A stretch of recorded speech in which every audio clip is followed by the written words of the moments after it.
하더라. 아멘. 네, 우리 아침에 함께 인사하셨지만 함께 앞뒤 좌우 바라보시며 성령님이 오셨습니다. 함께 인사하겠습니다. 네, 아침부터 이 양쪽에 이 강단의 꽃이 이 성령의 불꽃처럼 우리의 마음을 표현하고 있는 것 같습니다. 이 꽃처럼 성령의 불꽃이 늘 우리 마음에 살아있음을 믿음으로 함께 하시는 우리 모두가 될 수 있기를 소망합니다. 현대인이 느끼는 대표적인 정서 중에 하나를 꼽으라면 바로 외로움을 꼽을 수 있지 않을까 싶습니다. 특별히 과학기술이 발달하면서 소셜 네트워크라든가 원격 교육, 원격 진료와 같은 것들이 발달하면서 오히려 이러한 외로움의 정서는 사람들 속에 더 심해지는 것 같습니다.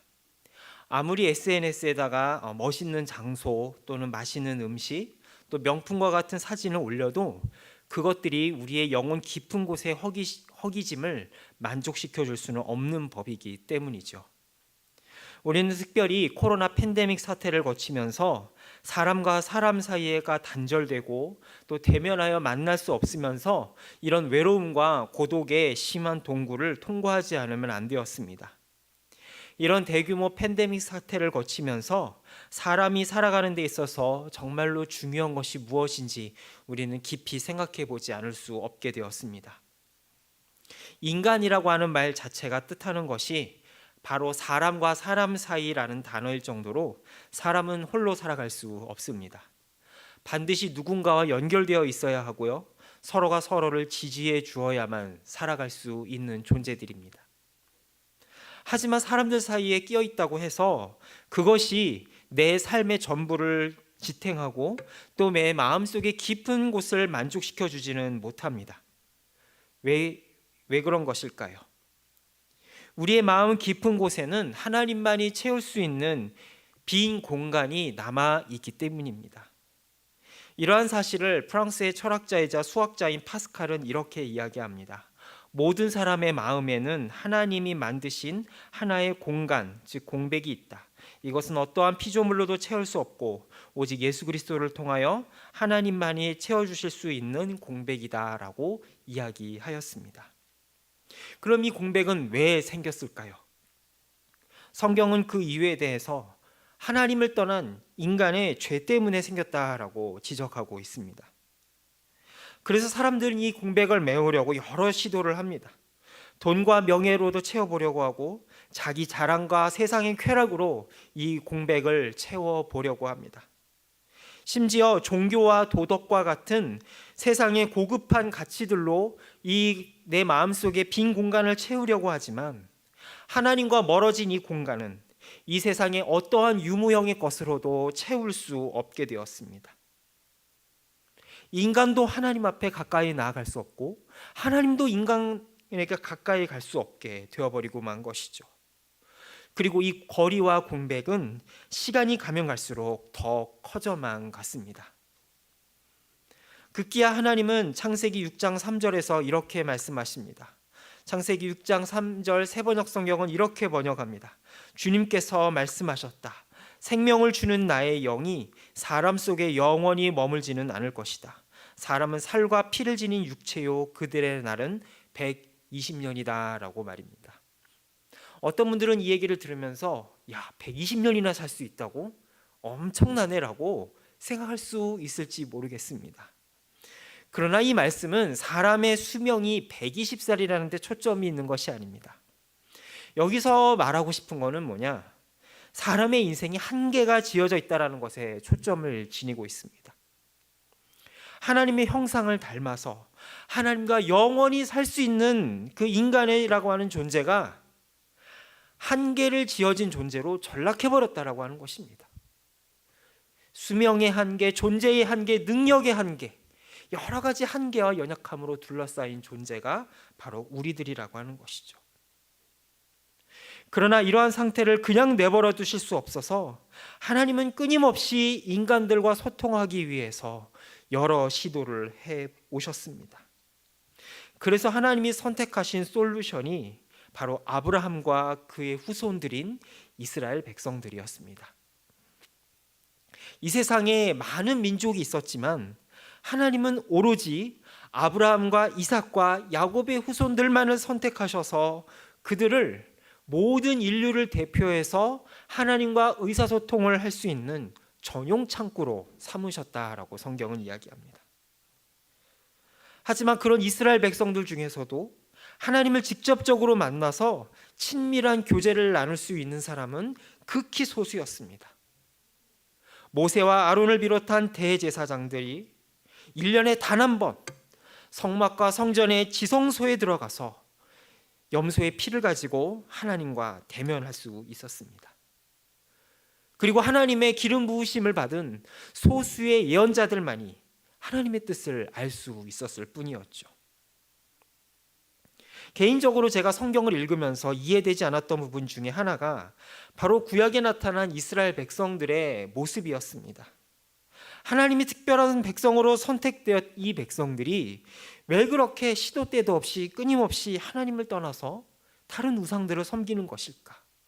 왜 그들은 하나님께서 선택하신 민족임에도 불구하고 하나님만을 섬기는 것이 아니라 바알과 아스다롯과 수많은 우상들을 섬겼을까 하는 것이 의문이었습니다. 그런데 시간이 지나면서 조금씩 그 이유를 알게 되었습니다. 그 하나님의 뜻을 대제사장이나 예언자와 같은 극히 소수의 사람만 알았기 때문입니다. 대다수의 이스라엘 백성들은 하나님에 대해서 전해 들을 뿐이지 그 하나님을 직접적으로 만나 그분과 교제할 수 없었던 것이죠.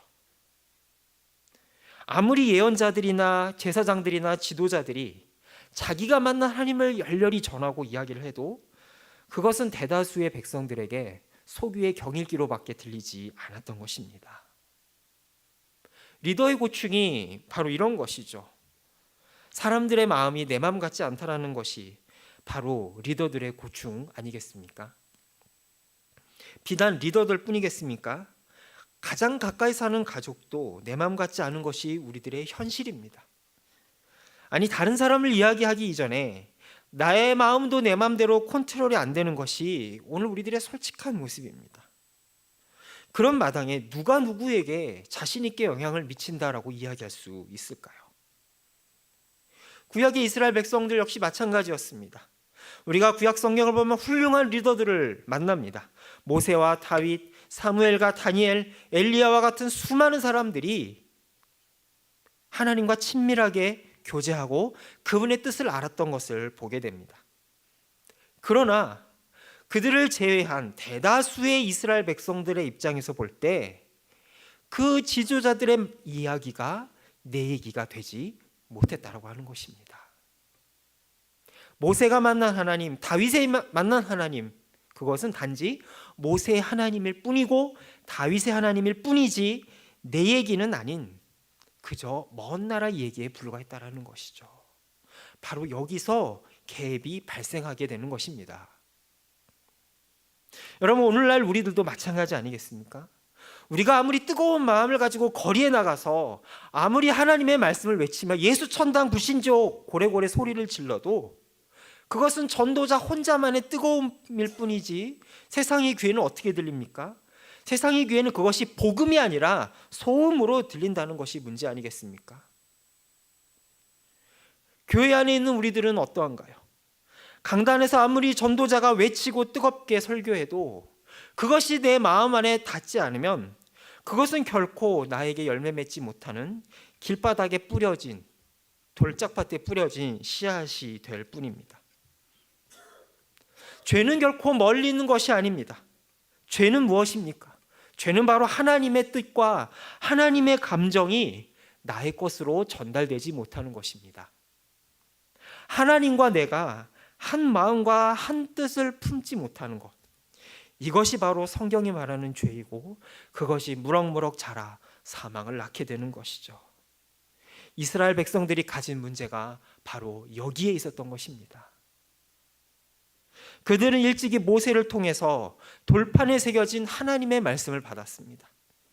그 말씀에는 하나님을 순종하면 복을 받고 불순종하면 벌을 받는다라고 경고하는 말씀이 적혀 있었습니다.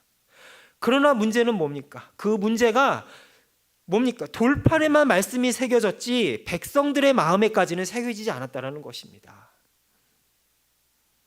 이 말씀은 결국에는 들판에 뿌려진 씨앗, 자갈밭과 가시덤불에 뿌려진 씨앗이 되어버릴 수밖에 없었습니다.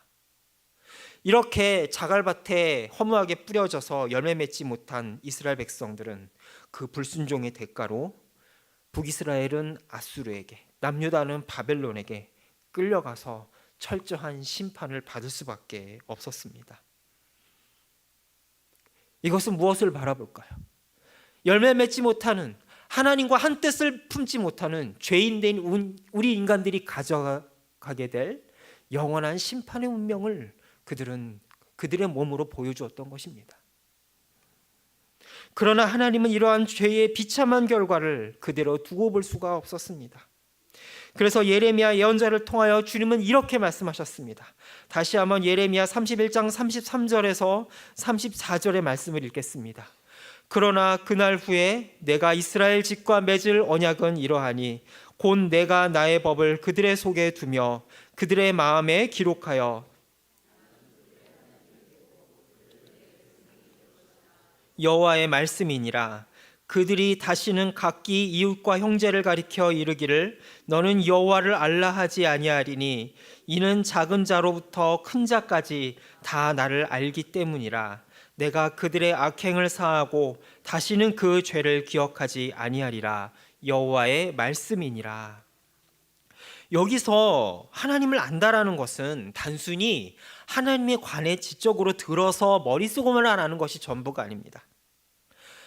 하나님을 안다라고 하는 것은 하나님이 느끼시는 감정, 하나님이 품으신 뜻, 하나님이 생각하시는 바를 동일하게 느끼는 것을 의미합니다. 그래서 오늘 말씀 예레미야 31장 33절에는 뭐라고 기록하고 있습니까? 하나님께서는 당신의 율법을 어디에가 기록하겠다고 하십니까? 율법을 더 이상 돌판에 기록하는 것이 아니라 너희들의 마음속에 기록하겠다라고 선언하고 계시는 것입니다. 이와 더불어 주님은 놀라운 약속을 34절에 하고 계시는데요. 다시는 이웃과 형제를 가리켜 이르기를 너는 여호와를 알라 하지 아니하리니 이는 작은 자로부터 큰 자까지 다 나를 알기 때문이라라고 말입니다. 여러분, 구약의 예언자들이 부르짖고 목 놓아서 외치는 것이 무엇입니까? 여호와를 알라라고 하는 것이 아니겠습니까? 호세아 예언자가 호세아 6장 3절에서 뭐라고 얘기하고 있습니까? 그러므로 우리가 여호와를 알자, 힘써 여호와를 알자. 그의 나타나심은 새벽빛같이 어김이 없나니 비와 같이 땅을 적시는 늦은 비와 같이 우리에게 임하시리라 하니라 라고 말입니다. 여러분, 예언자가 왜 이렇게 여호와를 알라고 목 놓아 외쳤을까요? 그들이 하나님을 지식적으로 전혀 몰라서 그랬던 것일까요? 그렇지 않습니다.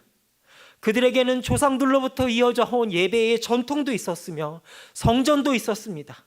화려한 제사의식도 있었고요. 제사장들이 돌판에 새겨진 말씀을 백성들에게 읽어주기도 했습니다. 그럼에도 선지자는 왜 그들에게 여호와를 알라라고 목 놓아 울부짖었던 것일까요? 누군가를 통해서 하나님을 전에만 듣는 것이 아니라 그들의 눈으로 직접 하나님을 만나고 하나님을 경험하며 하나님과 직접적으로 소통하고 교제할 수 없었기에 그들은 하나님의 뜻을 알 수도 없었고 하나님을 따를 수도 없었던 것입니다. 욥이 뭐라고 고백합니까? 내가 주께 대하여 귀로 듣기만 하였사오나 이제는 눈으로 주를 배움나이다라고 고백하는 것처럼 하나님께서는 우리 모든 인간들이 하나님을 직접적으로 만나기를 원하셨습니다. 제사장을 통해서 선지자들을 통해서 간접적으로 하나님을 만나는 것이 아니라 우리의 눈을 열어 우리의 귀를 열어 그분을 직접 보고 들을 수 있고 만나기를 원하셨다라는 것이죠. 그리고 언젠가 때가 되면 그 놀라운 은혜의 장을 내가 열어줄 것이다 라고 주님은 예레미야에게 약속해 주셨습니다. 그 놀라운 하나님의 역사가 언제 나타났을까요? 바로 사도행전 2장에 오늘 우리가 읽은 마가의 다락방에 이루어지고 말았습니다. 구약의 위대한 약속과 말씀의 실체이신 예수님께서 사람으로 직접 이 땅에 오셨습니다. 그리고 마침내 모든 죄악의 짐을 지고 십자가에 매달려 돌아가신 후에 3일 만에 부활하셨습니다. 예수님께서 그 모든 십자가의 순환을 이기고 부활하셨으면 영원토록 제자들과 그 상태로 있었으면 얼마나 좋았을까요? 부활하신 제자들, 예수님을 만난 그 제자들의 기쁨은 이루 말할 수 없었을 것입니다. 그런데 어찌된 일인지 예수님은 부활하신 후에 하늘로 올라가셨습니다. 예수님은 왜 제자들을 남겨두고 하늘로 올라가셔야만 했을까요? 일찍이 예수님께서 십자가에 달려 돌아가시기 전에 의미심장한 말씀을 제자들에게 남겨두셨는데 요한복음 16장 7절에서 주님은 이렇게 말씀하십니다. 그러나 내가 너희에게 진실을 말하는데 내가 떠나가는 것이 너희에게 유익하다. 내가 떠나가지 않으면 보혜사가 너희에게 오시지 않을 것이다. 그러나 내가 가면 보혜사를 너희에게 보내주겠다라고 약속하셨습니다. 그러니까 예수님이 가셔야 보혜사가 오신다라고 하는 건데요. 여러분, 보혜사라고 하는 것은 이 헬라어 성경에서 파라클레토스라고 하는 단어로서 곁에서 돕는 분, 은혜를 보충하는 것, 보충할 보자에 은혜의 해자, 스승사자를 써서 은혜를 보충하는 스승이라고 하는 그런 뜻을 가지신 분입니다. 예수님이 아무리 하나님의 아들이셔도 육신을 입고 이 땅에 온 이상 예수님 역시 시간과 공간의 제약을 받을 수밖에 없었습니다.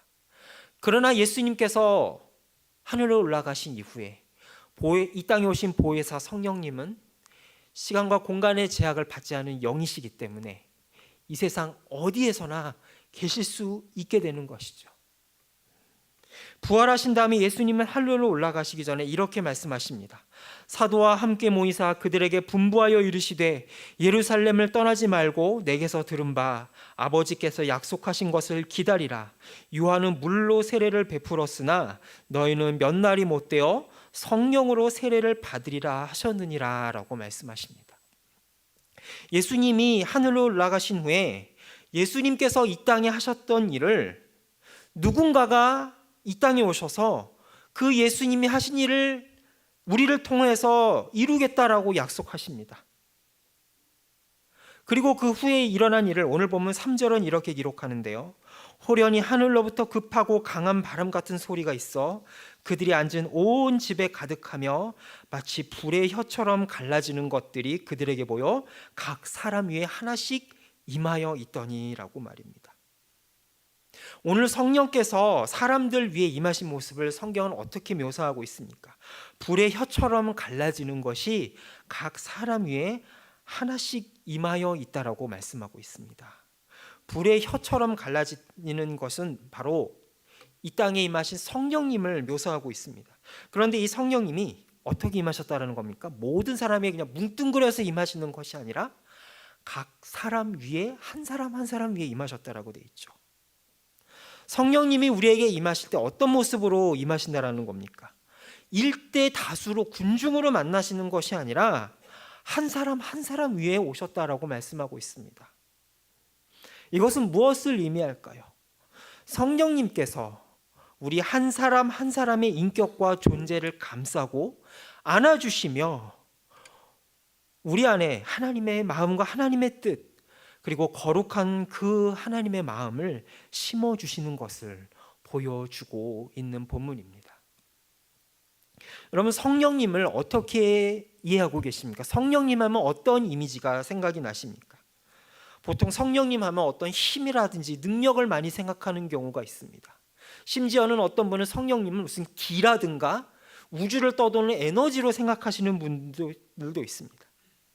그래서 그 큰 에너지와 힘이 교회를 부흥케 하고 큰 일을 이루는 분으로만 생각할 때가 있습니다. 물론 성령님은 얼마든지 그런 일을 이루십니다. 실제로 성경과 교회 역사 속에 성령님이 이루신 큰 일은 아무리 강조를 해도 지나치지 않을 것입니다. 그런데 여러분, 우리가 알아야 할 것이 있습니다. 성령님은 어떤 힘이나 에너지나 능력이기 이전에 인격을 지니신 하나님이라는 사실을 우리는 잊지 말아야 될 것입니다. 주님은 우리와 주님 사이에 그 어떤 장벽도 없이 우리와 직접적으로 하나님의 뜻과 하나님의 마음을 나누고 하늘의 풍성한 양식을 주러 오시는 분이지, 결코 우리를 어떤 일 시키려고 부려먹으려고 오시는 분이 아니라는 사실을 우리는 잊어서는 안 될 것입니다. 물론 성령님은 우리에게 은사를 주셔서 우리로 하여금 일을 하도록 하십니다. 그러나 그것은 그 사역을 통해서 우리를 살리고 공동체를 풍성케 하기 위함이지, 결코 우리를 부려먹으려고 우리를 충동질하러 오시는 분이 아니라고 하는 것이죠. 만일에 성령님께서 우리를 단순히 어떤 하나님의 일을 부응시키는 도구로만 우리를 사용하신다면, 그것은 어떻게 보면은 성령님이 아니라 종교적인 마약에 불과하다라고 볼 수 있을 것입니다. 여러분, 마약이 어떻습니까? 운동선수들 어떻습니까? 운동선수들은 자기가 가진 능력 이상의 능력을 내기 위해서 약을 하는 경우도 있죠. 불법적인 약물을 먹는 경우도 있죠. 그러나 그 결과는 어떻게 됩니까? 엄청난 퍼포먼스는 낼 수 있을지언정 그 자신은 파괴되는 결과를 낳게 되죠. 그러나 성령님이 우리 안에게 부어주시는 능력은 그런 것이 아닙니다. 성령님은 우리를 통해서 어떤 큰 일을 이루고 능력을 나타내기 이전에 우리를 살리시고 우리를 먹이시며 우리에게 하나님의 뜻과 하나님의 마음이 무엇인지를 교제하고 나누고 이야기하기에 원하신다라는 분이십니다. 일찍이 하나님은 예레미야 예언자에게 하나님의 뜻이 단순히 돌판에만 머무르지 않을 것이다라고 말씀하셨습니다. 하나님의 말씀은 결코 허공을 맴드는 공허한 소리가 아니기 때문입니다. 그분의 말씀은 감정이 있고 눈물이 있어서 급기야는 육신을 입고 이 땅에 오셨으니 바로 그분이 우리의 주님이신 예수님이십니다. 죄로 인하여 눈이 멀어 하나님을 알지 못하고 볼 수도 없는 우리를 위해 예수님을 보내주셨고, 그분을 영접하는 모든 사람들마다 어떠한 장애물도 없이 직접 하나님께 나아갈 수 있게 되었습니다. 과거 예언자들이 눈물로 외쳤던 것처럼 여호와를 알라라고 재촉할 필요가 없게 되었으니 누구든지 예수님을 믿는 자마다 성령님이 그 안에 계시기 때문입니다. 그래서 오늘 성령을 받은 제자들이 어떤 일이 벌어지게 됩니까? 각 나라의 언어로 하나님의 크신 일들을 말하는 일들이 벌어지게 되는 것이죠. 게다가 과거에는 하나님의 뜻과 말씀이 돌판에 새겨졌다면 오늘날에는 종이에 그 말씀이 인쇄되어 나오고 있습니다. 그런데 만일 우리가 마음의 문을 닫아버린다면 우리는 과거에 실패했던 이스라엘 백성들과 다를 바 없게 될 것입니다. 과거 이스라엘 백성들이 돌판에 새겨진 말씀을 자기의 마음에 새기지 못해서 멸망한 것과 같이 이 종이에 새겨진 말씀에 종이에만 머물러 있고 우리 마음속으로 전달되지 못한다면 그 말씀은 돌짝밭에 새겨진, 뿌려진, 열매 맺지 못하는 씨앗이 되고 말 것입니다. 그래서 주님은 우리들에게 성령님을 보내주셨습니다. 우리가 주님을 믿는 이 모임은 단순히 머릿속에 지식을 집어넣는 것이 전부가 아닙니다. 하나님께서는 오늘도 성령님을 붓으로 삼고 예수님의 보혈을 먹물로 삼아서 우리의 마음과 삶의 한복판에 그분의 말씀을 써 내려가고 계십니다. 이 귀한 성령님의 역사 가운데 우리들의 마음과 생각과 뜻을 열어드릴 수 있기를 소망합니다. 그렇게 할 때에 주님은 우리를 통하여 이 종이에 쓰여진 하나님의 말씀이 우리의 마음과 우리의 삶과 우리의 교회 가운데 쓰여지게 될 것이며, 마침내 우리들은 모든 세상 사람들 가운데 하나님의 자랑이요 하나님의 귀한 간증으로 드러나게 될 줄로 믿습니다. 기도하겠습니다. 하나님 아버지, 성령님을 보내주셔서 우리 마음 가운데 영원히 함께 하심에 감사합니다. 성령님을 통해 하나님을 아버지로 부르고 날마다 풍성한 은혜와 교제 가운데 지내게 하신 은혜를 날마다 누리게 하여 주시옵소서. 하나님의 뜻과 마음이 우리의 마음과 뜻이 되게 하시며 우리의 삶이 하나님 손안에 있음을 믿음으로 보게 하시고 무엇을 하며 어디에 있든지 하나님을 드러내는 귀한 하나님의 편지가 되는 역사가 있게 하여 주옵소서. 예수님의 이름으로 기도합니다.